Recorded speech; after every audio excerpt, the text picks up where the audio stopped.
Sa halagang 10,000 pesos, mapapasa inyo na ang property na ito. Duplex na ito na mayroong 50 per square meter na lot area, napakalaki at the same time, wala pang down payment. Tara, i-check nyo na po ito.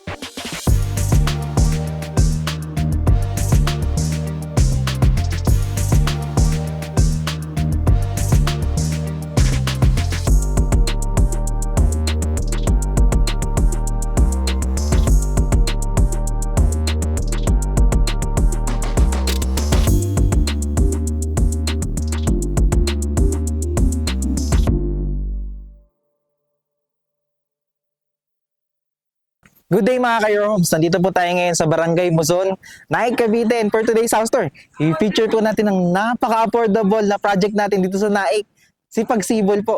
So ngayon po naubos po yung ating mga pagsibol sa phase 1. Good news po ngayon, meron tayong phase 2. So yan po yung ating mga unit na available. Pero bago po natin yan tignan, first, please make sure to subscribe sa aming YouTube channel and i-click nyo na rin po yung notification bell. Para whenever na mag-upload po kami ng panibagong mga YouTube house tours, maging updated po kayo dito at kayo po yung mga unang makakakita. Kami rin po yung nasa Facebook, so please click like and follow para maging updated kayo sa aming mga postings. Again, ako po si Carlo Felices together with my team sa likod po ng camera. And welcome po kayo to another Your Homes house tour. Ang project po natin na si Pagsibol, Muzon, Naik, Cavite. Ubus na po ang ating mga unit dito sa phase 1. So ito po yung project na yun. Hindi pa po ito nakatayo, binibenta na namin to. So nung malapit na po siya matapos, sold out na po siya. Ganun siya kabilis dahil po ang property po na mga ino-offer natin dito ay wala pong down payment. So kung kayo po ay nangungupahan, saktong-sakto po ito sa inyo. Hindi po magsasabay ang inyong monthly. Pagpalipat na po kayo, doon lang kayo magbabayad ng monthly. At the same time po, yung phase 2 po natin, meron lamang po dyan na itatayo na 1,000 plus units. So habang meron pa pong mga unit, you can contact us para makapag-inquire po kayo at matripping po namin kayo at makasecure po kayo ng unit. At the same time po, kompleto rin po ang ating mga amenities dyan.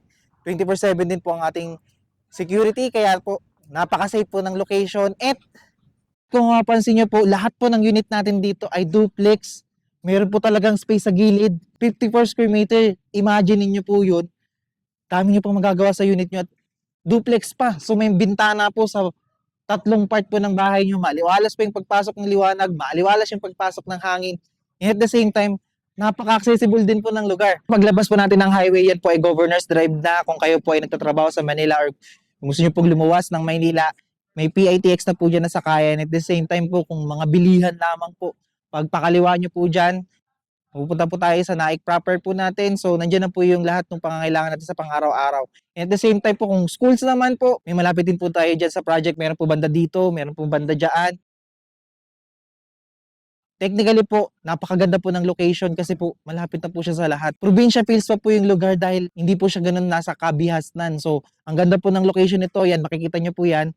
And, i-update po namin kayo from time to time sa update po ng phase 2 po natin sa construction. So yan po, ano pang hinihintay natin? Tignan natin ang unit. So ngayon, as you can see po, ang ating mga unit po again dito po sa Pagsibol, phase 2, Muzon, ay duplex po. So kung mapapansin nyo, meron po tayong tatlong option na pagpipilian dito. Makikita nyo rin po yan dahil bago pa lang yung phase 2 natin, makakapili po kayo. Meron po tayong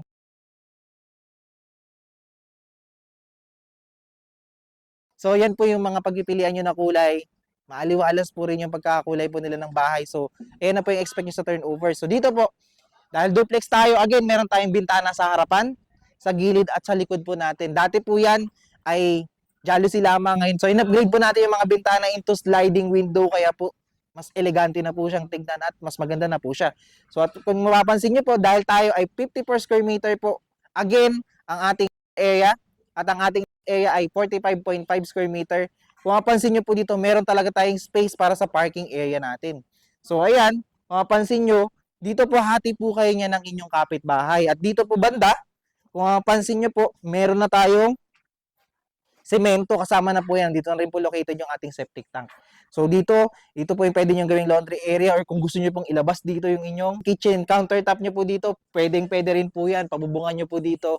So, ayan naman po yung kagandahan dito kay Pagsibol, dahil 50 per square meter ang inyong lot area, dami nyo pong pwedeng gawin. At the same time po, so sa mga unang construction lang, until hindi po na ililipat kay HOA, pwede po tayo magbubong dito, hindi pa lang po tayo pwede mag-slab. So, pag-usapan po natin yan sa mga inquiry po ninyo. So, again, dito po kahit po kayo ay nakaban, kasyang-kasya po yung inyong sasakyan dahil tayo po ay merong malaking lot areas. Dito po sa harapan, kung mapansin nyo, meron pa po tayong 2 meters, almost 2.5 din bago mag-perimeter line dito po sa sidewalk po natin. So, ayun po yung expect nyo. Kung gusto nyo pong magtindahan dito, pwede pa po yan. So, ayan po yung kagandahan ng project po natin kay Pagsibol, dahil malaki po ang lot area, dahil po natin pwedeng gawin sa ating unit.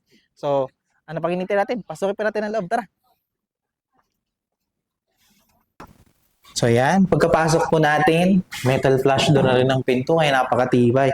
At the same time, bubungad sa atin yung turnover natin na basic finish. Pag sinabi nating basic finish, wala lang po siyang tiles, hindi lang po siya finish yung pagkakapintura, pero ito po ay meron ng skim coat. So, less na lang po yung mga gagawin po natin. So again, dahil basic finish po tayo, meron na rin po tayong skim coat dito. Sa second floor po, mamaya explain ko po sa inyo, wala lang din pong tiles at partition.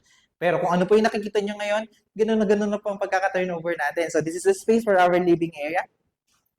Yan. As you can see, pwede nyo po ditong ilagay yung inyong TV sa ilalim po ng hagdan. Pwede po kayong maglagay dyan ng cabinet. Dito po yung inyong sala set. Pwede nyo pong ilagay dito sofa, or depende po sa idea na gusto nyong gawin. So, mapansin din po natin, parang saktong-sakto po ang taas po ng ating bahay. At nakaslab na rin po siya. So, ang ganda po ng unit talaga dito sa Pagsibol. So, dito po, mapansin nyo, dito naman po yung ating space for the dining area. Pwede po kayo maglagay dito ng 4-seater na dining table, or 6-seater, pwede rin naman po yan. Kasi okay pa po yung space nyo dito.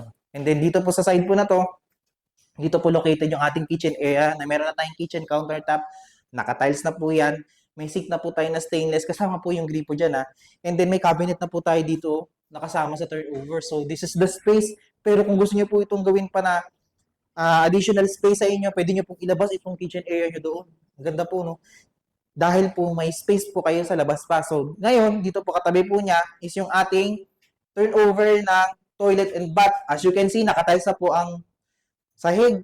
Meron po tayong nakatiles dito sa bandang shower. Kumpleto po ang ating fixtures. May toilet, may lavatory, may shower po yung kasama. And at the same time po, may ventilation tayo dito. May ventilation na rin po tayo dito sa taas, oh, sa ating bubong. Kikisamahin na lang po natin yan. And PVC plastic door na rin po ang ating pintuan, kaya hindi siya madaling masira. Dito po located ang ating circuit breaker. Modern na rin po yung pagkakagawa po nito. Or modern circuit breaker na rin po siya. And dito po yung access natin para sa ating service area. Yan po. Yan. So nakita po natin yung ating space sa ground floor. Check po natin ang second floor. Pero bago po natin ito akyatan, ang ating handrail po sa hagdanan ay tubular na rin po na bakal. At meron po tayong 2 step na concrete yan. So, okay na okay po ang ating hagdan. At tamang-tama rin po yung ating space para sa pag-akyat po natin ng mga gamit. So, tara.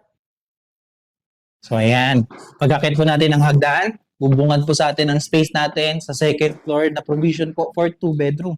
So, kung mapapansin nyo po, wala lang din po siyang tiles, pero po yung ating bubong, may insulation na rin po yan nakasama. So, hindi na siya ganun kainit. Kikisamihan nyo na lang po yan kung gusto nyo. Maganda na po yan. So, dito po, mapapansin nyo, may bintana tayo dito sa side po ng unahan, sa gilid, at sa likod. Naka-ready na rin po yung ating lagayan ng mga window type na aircon. So, in case hindi na po nyo kailangang magbutas. So, in case naman po na kung ang gagamitin nyo na aircon ay split type, tatakpan nyo na lang po siya. So, hindi nyo na kailangan magtibag. And at the same time po, yung mga saksakan po natin, naka-ready na po yan.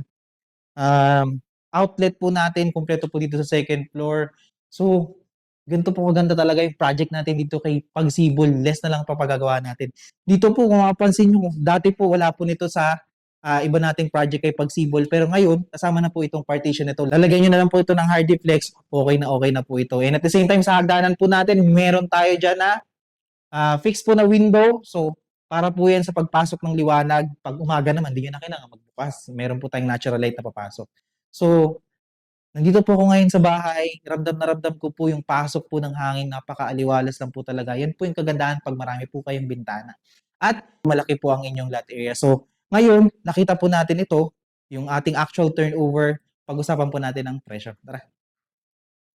So, magkano nga ba ang presyo ng ating mga duplex unit dito po sa Pagsibol na merong typical lot area na 54 square meter at floor area na 45.5 square meter. Ang ating total contract price po dito ay nag-i-start sa 1.5 million up to 1.6 million. Depende po yun sa update natin sa phase 2.